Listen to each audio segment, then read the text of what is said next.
the tower ate the Unity Stone, didn't it? I wanted to fly again. Yes, that's a terrible pity. Why is Odin so desperate to find a way into Jotunheim anyway? He's convinced the giants hold the key to changing his fate when Ragnarok comes.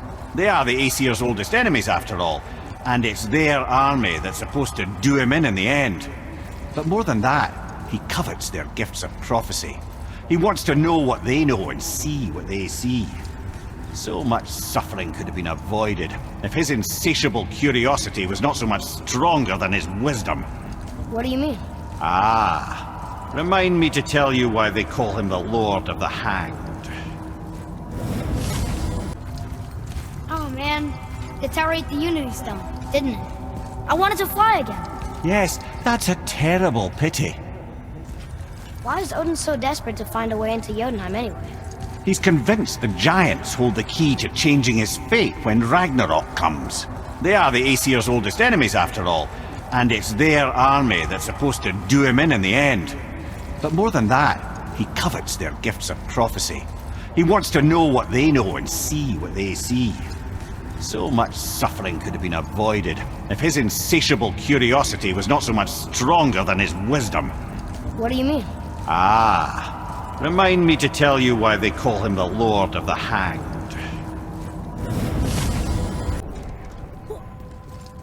So why do they call Odin the Lord of the Hanged? That refers to a modest example of Odin's thirst for knowledge. The time he spent 9 days a dead man. Aye, hung himself by the neck from Yggdrasil's branches, put his spear through his own side and bled down into the Well of Destiny. He roamed the realms of the dead and plundered the world tree of its secrets, until I think quite rightly it got fed up with him and sent him back to the land of the living. Did I not mention he was barking mad?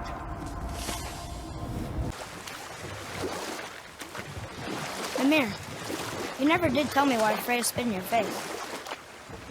Well, she blames me in large measure for her present circumstances, and not totally without reason. It all goes back to the long war between the Aesir and Vanir. Prior to that, wars for the Aesir were easily won, but the Vanir had proved their equal and exacted devastating damage.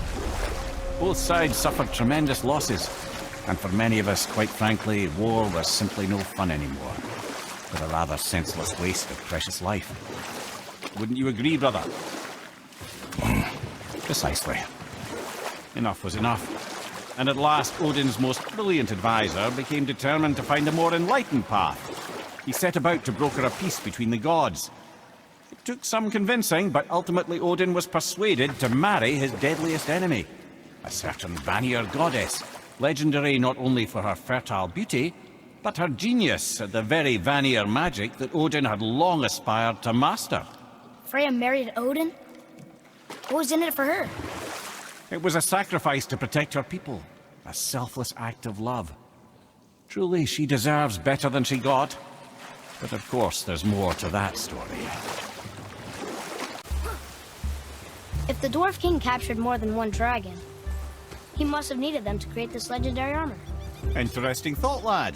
And it makes sense. Nearly everything about dragons is useful and contains power. Teeth, scales, even excrement. Excrement? Sure. Dragon shit is powerful? Aye, lad. Totally powerful. Ed is having fun with you. Oh, I knew that.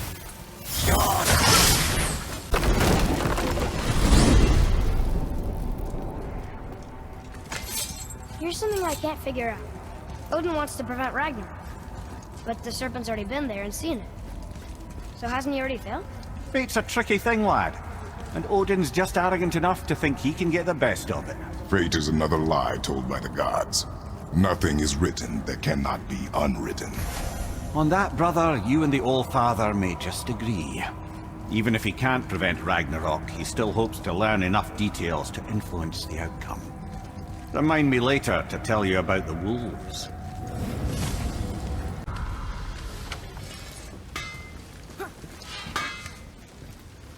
So how was your trip to Jotunheim? Will you give them a little privacy?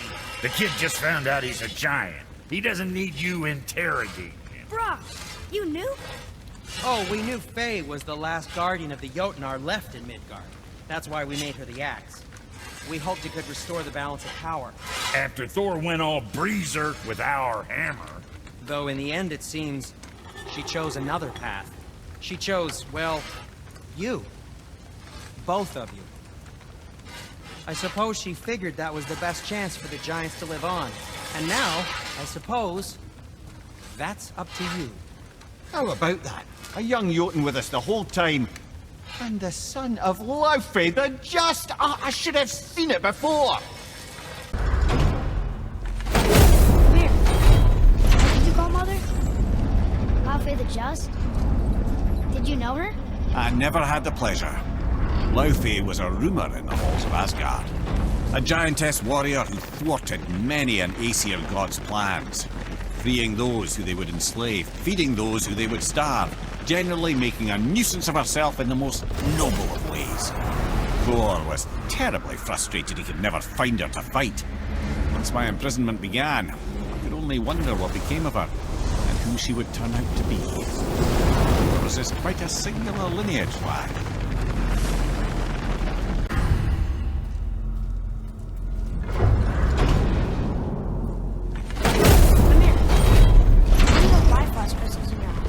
A loving gift from the Giants. Since I used to do so much traveling between realms, they thought it would be more convenient for me than having a crystal I could lose. Did it hurt? No, because I wisely fortified myself with 16 cups of Billow Maiden's ale. Got so inebriated, I tried convincing the Giants to put them in my nipples instead. Almost talked them into it too. Can you imagine? Mimir of the Bifrost Keats. Ah, those were the days. Ew. Okay, I'll stop now. Mimir, you never did tell me why Freya spit in your face. Well, she blames me in large measure for her present circumstances, and not totally without reason. It all goes back to the long war between the Aesir and Vanir. Prior to that, wars for the Aesir were easily won. But the Vanir had proved their equal and exacted devastating damage. Both sides suffered tremendous losses, and for many of us, quite frankly, war was simply no fun anymore. But a rather senseless waste of precious life. Wouldn't you agree, brother? Precisely. Enough was enough. And at last, Odin's most brilliant advisor became determined to find a more enlightened path. He set about to broker a peace between the gods. It took some convincing, but ultimately Odin was persuaded to marry his deadliest enemy, a certain Vanir goddess, legendary not only for her fertile beauty, but her genius at the very Vanir magic that Odin had long aspired to master. Freya married Odin? What was in it for her? It was a sacrifice to protect her people, a selfless act of love. Truly, she deserves better than she got. But of course, there's more to that story. Ah, Alfheim. I missed its gentle breeze and the sweet smell of honeysuckle and blood. Well, judging by the sky, the Light Elves are in control of the light this time. Explain. You see, the Light Elves and Dark Elves... Are always fighting over the light. That part we know. But did you also know that control of the light has changed hands no less than 213 times? Really? It's true.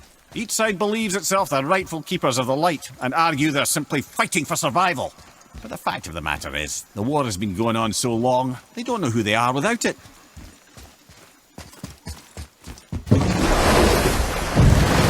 So, clear this up for me.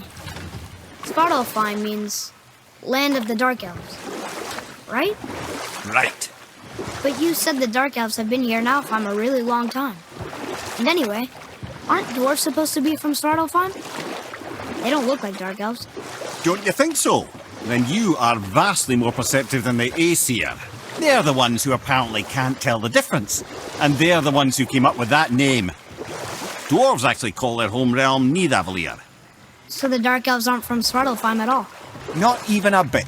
They're just elves of another colour. Nobody knows who came first, but they all come from Alfheim. Why do they fight all the time if they're really the same? That is adorable. Huh? It is the way of the world. Oh. Well, that's sad. can't believe Odin and Freya were ever married. Love and hate are more closely intertwined than you might imagine. For instance, Odin hates the giants and they him.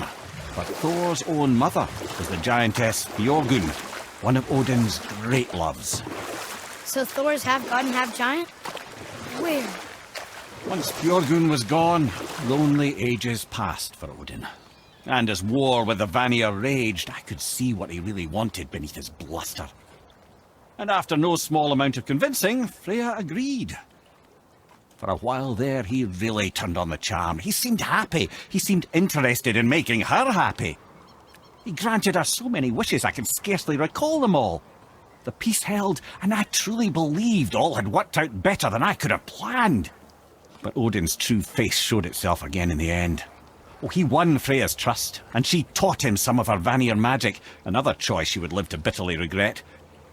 Sadly, despite his wise counsellors' best efforts to persuade him that peace was the only true path to stave off Ragnarok, Odin never let go of his obsession with Jotunheim. The taste of Vanir magic led him to new forms of experimentation and new levels of depravity.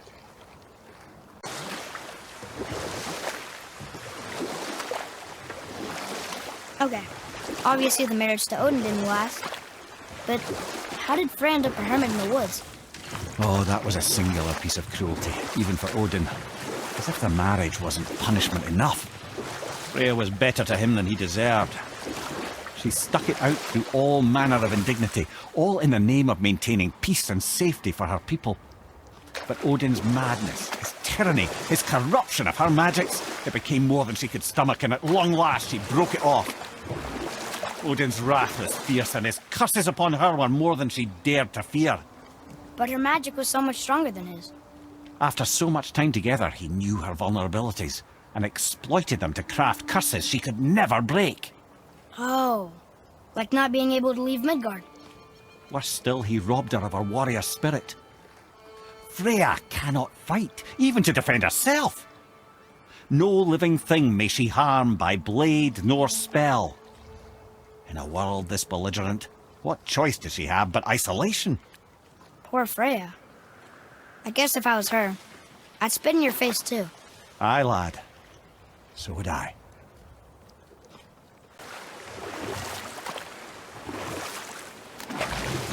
Mimir, why did you say Tyr felt responsible for what Odin did to the giants? There was an incident shortly after the forging of Mjolnir, when Tyr arranged a diplomatic meeting between Odin and the giant kings. Well, this was when the Long War was young, when victory was still a thing dreamed of, and the Jotnar might have tipped the balance between Aesir and Vanir. Odin had persuaded Tyr that the hammer was merely a deterrent, a means to broker peace from a position of strength. Tyr was hopeful to convince all parties they would prosper best through peace. He knew the giants were deeply concerned about the hammer, a super weapon in hands they did not trust. But they trusted Tyr. Tyr always believed the best in people, and taking Odin at his word in his desire for peace, he brought the Raven King to Jotunheim. From there, things unravelled quickly. The giants anticipated Odin's trickery and exposed his true agenda to spy and steal their secret wisdom. With magics, they expelled Odin from their realm and cursed him never to return.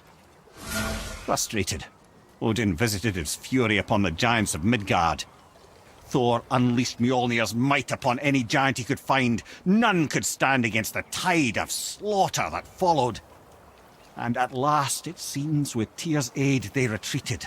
The tower disappeared, no giants could be found in Midgard, and no man nor god has set foot in Jotunheim since.